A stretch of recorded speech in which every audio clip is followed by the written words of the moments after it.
Mesdames, Messieurs, merci d'avoir pris le rendez-vous de ce face-à-face. Vous le savez, depuis plusieurs semaines, cette maladie défraie la chronique, j'allais dire, et donc je parle du coronavirus.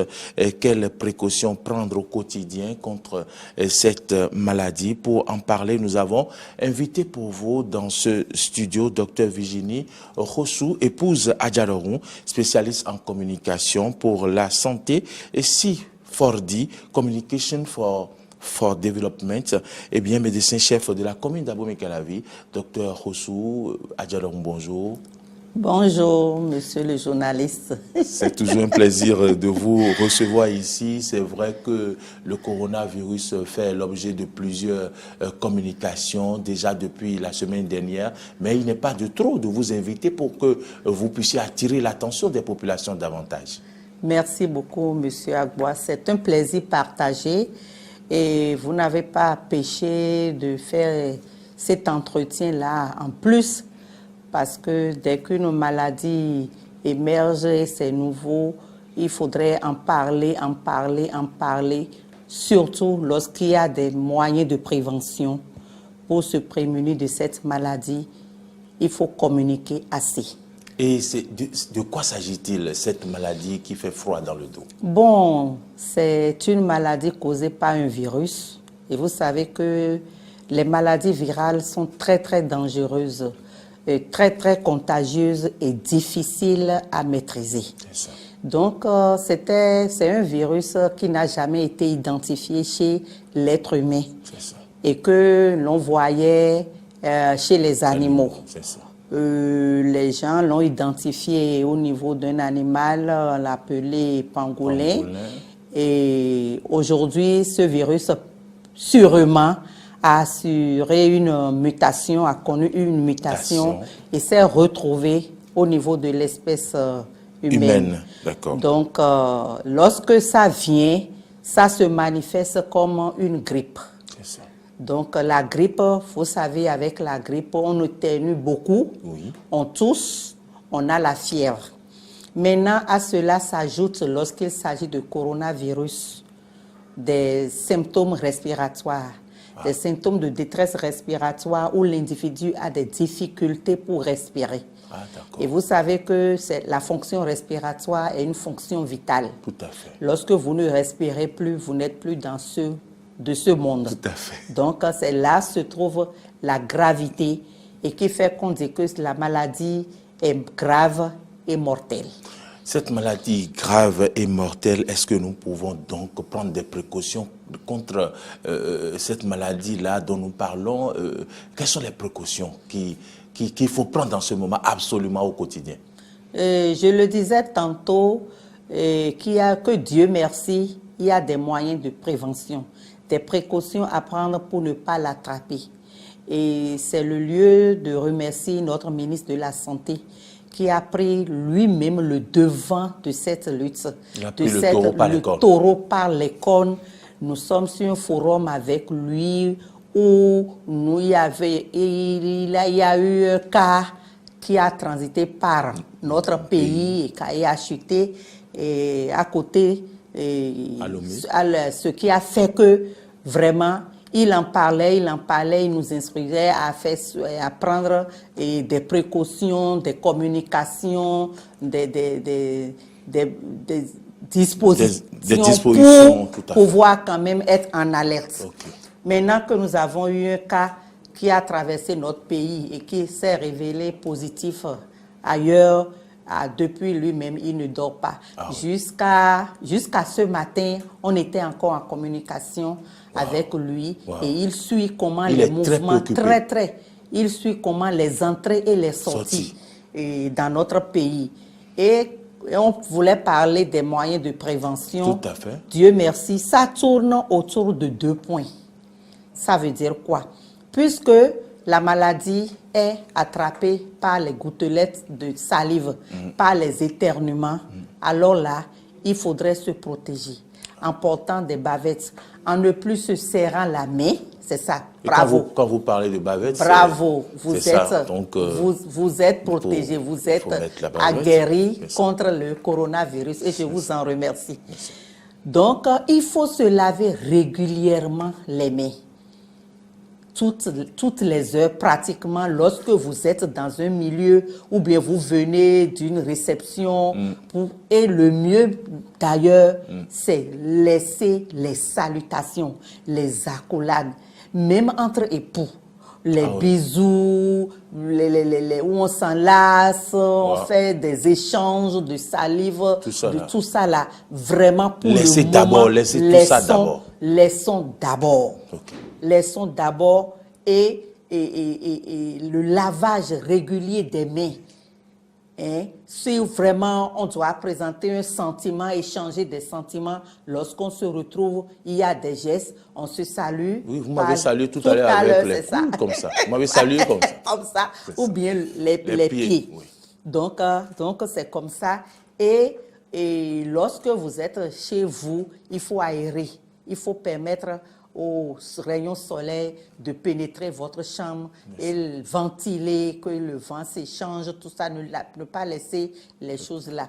Et lorsque vous voulez éternuer, il faudrait le faire dans le creux du pli du coude ou carrément vous avez votre mouchoir, vous finissez et vous jetez dans une poubelle.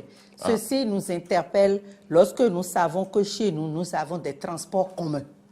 Oui, notamment les topa-topa et autres. Donc, nous sommes à pied d'œuvre. Demain, nous, à Calavi, avec notre maire, qui ne badine pas du tout avec le problème de santé, va encore regrouper l'équipe d'alerte de santé et nous allons discuter des dispositions à prendre. Vous savez que Calavi est une commune dortoir et le cas chose qui a été révélée positif aurait transité par Calavi avec des personnes contacts déjà que nous avons maîtrisées et qu'on a mis en quarantaine. Oui. Donc, il n'y a pas paniqué du tout. Avec l'appui, l'accompagnement du ministre, nous avons pu détecter le cas contact et les cas contacts de ce contact. Donc, voilà. Donc, actuellement, maintenant, ce qu'il faut maîtriser, c'est les entrées. Et le ministre l'a bien dit. Nous sommes tous responsables.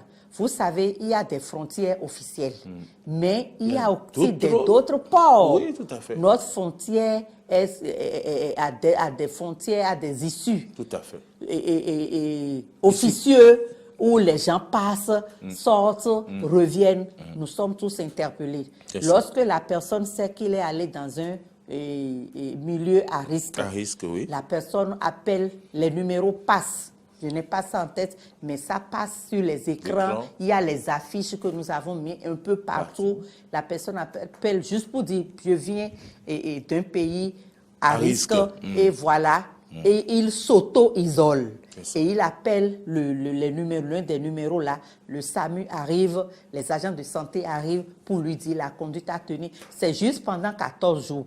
Vous vous isolez. Le temps qu'on voit si les symptômes, le plus tôt, ça apparaît entre 4 et 6 jours. Le plus tard, c'est entre 12 et 14 jours. Si vous n'avez rien, là, vous reprenez vos activités normalement comme cela. Est-ce que cette maladie se guérit? C'est ce que je vous disais à l'entame pour dire que les maladies virales sont difficiles à maîtriser. Vous allez même entendre souvent vous dire que la grippe, là, on ne guérit pas la grippe. On soulage la personne, on lui fait un traitement symptomatique pour qu'il ne soit pas fatigué, pour que la toux soit un peu apaisée. Et ça va faire, le virus fait forcément son cycle. Et c'est peut-être après 7 jours que vous allez commencer par vous sentir mieux. Donc, c'est parce que si on avait un médicament, le paludisme, c'est là, on a des médicaments pour ça. Donc, ce n'est pas ça. Maintenant, c'est parce qu'il n'y a pas de médicaments spécifiques pour ça qu'on est en train d'alerter les gens. Et si chacun pouvait se protéger, n'attendons pas dire « Ah, le gouvernement n'a qu'à nous donner les masques. Ah, le gouvernement n'a qu'à nous donner du savon. Ah, le gouvernement n'a qu'à nous donner les dispositifs pour de l'eau. » Non. Chacun sauve sa tête. C'est déjà bien. Ce que le gouvernement a à faire, son devoir, c'est de nous apporter l'information. C'est de nous dire comment nous allons faire pour ne pas attraper. Mais comment on va se protéger, c'est chacun qui se protège. Qui prend son Donc, arme est-ce que- et va à je la suis guerre. curieux, est-ce que le virus peut être dans la nature comme ça? Le virus peut être comment dans... nous circulons? Le virus peut être dans la nature. C'est pour cela que on nous demande le port de masque. Parce que pourquoi? Il y a éternuement par ici, partout. Oui, oui. Il y a éternuement parti partout et lorsque vous retrouvez avec les gouttelettes de quelqu'un, l'éternuement de quelqu'un, et si la personne avait le virus, vous allez attraper. Donc, il faut se protéger. Une dernière préoccupation, docteur. Oui. On sait que les milieux scolaires, le milieu scolaire est un milieu à risque, et quand il y a une seule maladie qui rentre dans ce milieu scolaire-là, tous les enfants sont capables d'en attraper. Quelles sont alors les précautions que vous recommandez strictement dans ces écoles? Merci beaucoup, monsieur le journaliste. Vous avez raison de vous inquiéter pour nos bouts de chou, nos enfants, et à l'école, parce qu'il y a cette notion de proximité entre les élèves.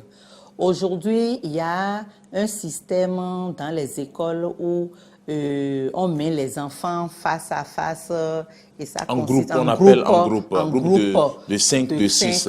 Je pense que pour le moment, on va revoir ce dispositif-là et qu'il faut mettre tous les enfants dans un même sens face au tableau et leur indiquer les bonnes manières. Avoir les dispositifs de lavage de mains dans la cour, instruire les vendeuses d'école à avoir leur bavette et leur dire aux élèves là qu'il ne faut plus éternuer et tousser dans le visage de leurs camarades. En voulant tousser, il faut utiliser le pli du coude ou bien il faut utiliser son mouchoir jetable, mettre à disposition dans chaque classe des poubelles à couvercle. Et quand vous finissez, le professeur, l'enseignant, en un mot aussi, ne doit pas, en parlant, tousser sur les élèves, les étudiants. Il utilise le pli du coude et les moyens de prévention, on ne salue plus. Dire, moi, je suis vraiment heureuse et je pense que le gouvernement a instruit et déjà ce ministère-là.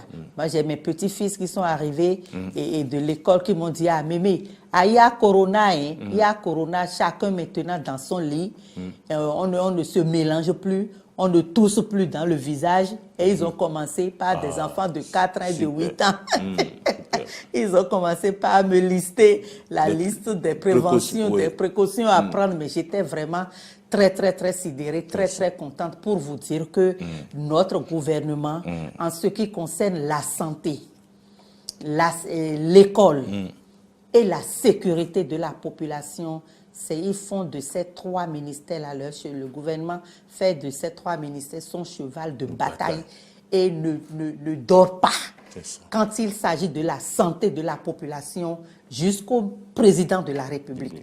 Et c'est lui qui a instruit le ministre, qui lui rend compte au fur et à mesure. Le ministre nous instruit et nous lui rendons compte au fur et à mesure. Et ce n'est pas qu'il est allé se croiser les bras pour nous suivre. Il nous accompagne, il pose des questions, il va à l'aéroport, il descend dans les centres de santé pour voir les dispositifs avec les élus locaux. Nous allons nous mettre ensemble pour éduquer la population. Je pense que le Bénin n'aura pas coronavirus. C'est ce que vous faites si bien avec les conseils que vous prodiguez aux populations. Votre mot de fin, docteur Rossou Adjadon.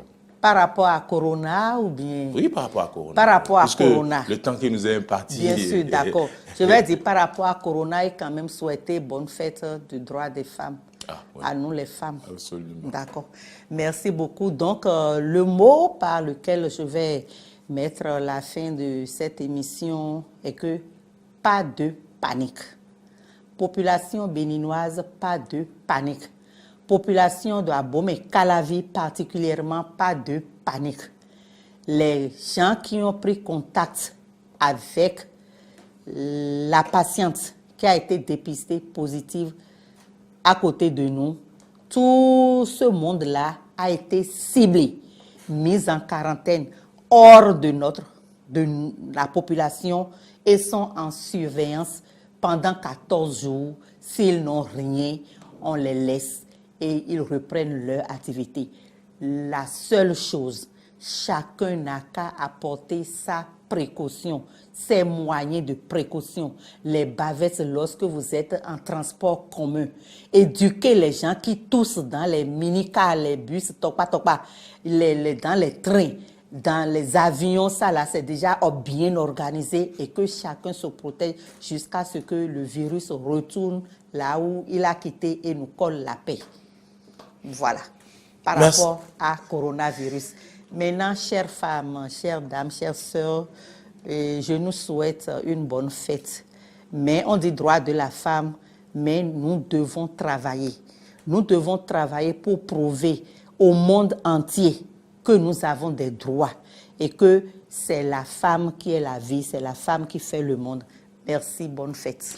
Merci docteur, merci à vous d'être venu, merci pour ce message aux femmes, merci pour ces conseils à nos populations. Nous avons parlé des précautions à prendre au quotidien contre le coronavirus. Mesdames, Messieurs, nous avons reçu pour vous docteur Virginie Rossou, épouse Adja Doroun. Elle est spécialiste en communication pour la santé, Communication for the Development. Eh bien, elle est venue ici pour nous parler du coronavirus, les précautions, médecin et chef de la commune d'Abomey-Calavi. Une fois encore, merci docteur Rossou, Adja Doroun d'être venu.